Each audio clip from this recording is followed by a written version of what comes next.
everyone, welcome. Today I have a beautiful African story that will blow your mind. So sit back, relax, and enjoy the journey I'm about to take you on. Remember to like, share, and subscribe for more timeless stories. Let's dive in. Title: The Queen Who Changed the Winds. In a hidden valley surrounded by towering mountains and thick forests, there was a village unlike any other in the world. This village, called Nyumbani, was a place where only women lived. Nyumbani was ruled by a wise and beautiful queen named Queen Lila. For generations, the women of Nyumbani had lived in peace and harmony, following traditions that had been passed down through the ages. In Nyumbani, when a girl child was born, she was raised with love and care by the entire village.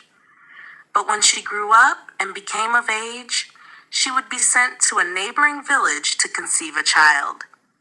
If the child she bore was a girl, the mother would return with her to Nyumbani, and the village's population would increase. But if the child was a boy, he would be sent back to his father's village, never to return. This tradition had been in place for as long as anyone could remember, and the women believed it was necessary to maintain the balance and safety of their village. The origins of this custom were shrouded in mystery and fear, as the women were taught that allowing men to stay in Nyumbani would bring great misfortune.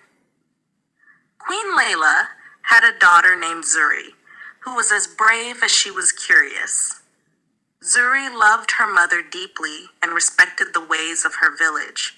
But as she grew older, she began to question the traditions that had governed Nyumbani for so long. She wondered why men were banished and why the village lived in fear of a curse that no one had ever seen. When Queen Layla grew old, Zuri took over as the new queen. Unlike her mother, Zuri was fearless and determined to understand the true origin of Nyumbani's customs. She began to study the ancient scrolls kept in the village's sacred library. She sought the wisdom of the village elders and listened to the stories of the oldest women who spoke of a time before the separation of men and women. Through her research, Zuri discovered the truth. Many generations ago, Nyumbani had been a village of both men and women. But after a series of tragic events, including a great war and a devastating famine, the village elders decided to separate the men from the women, believing that it would protect the village from further harm. Over time, this decision became tradition, and the people of Nyumbani forgot the true reasons behind it. Zuri was troubled by what she had learned. She realized that the separation was based on fear, not necessity. Determined to change the course of her village's history, Zuri made a bold decision.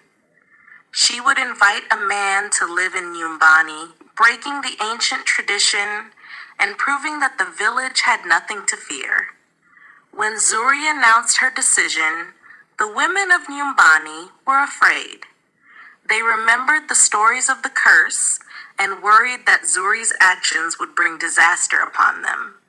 But Zuri was resolute. She sent word to the neighboring village where she had conceived her daughter, inviting the child's father, a kind and gentle man named Amani, to come and live in Nyumbani. Amani accepted the invitation, intrigued by Zuri's courage and determination. When he arrived in Nyumbani, the women watched in anticipation, fearing that something terrible would happen. Days passed and nothing changed. The sun continued to rise, the crops continued to grow, and the village remained peaceful. Gradually, the women's fear began to fade. They saw that Amani was not a threat, but a person like them, capable of kindness, love, and compassion. They started to celebrate Zuri's bravery and wisdom, realizing that the traditions they had followed for so long were based on unfounded fears. Nyumbani began to change. Men and women lived together in harmony, and the village flourished in new ways. Families were no longer separated, and the joy of having both daughters and sons filled the air. The children of Nyumbani grew up in a community where they could learn from both their mothers and fathers, and the village became stronger and more united than ever before. Queen Zuri's legacy lived on as the queen who had the courage to challenge the past and create a brighter future for her people.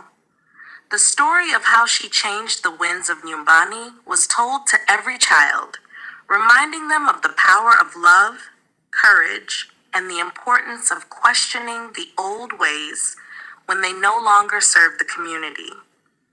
And so, Nyumbani became a place where both men and women, young and old, could call home, living together in peace and prosperity for generations to come.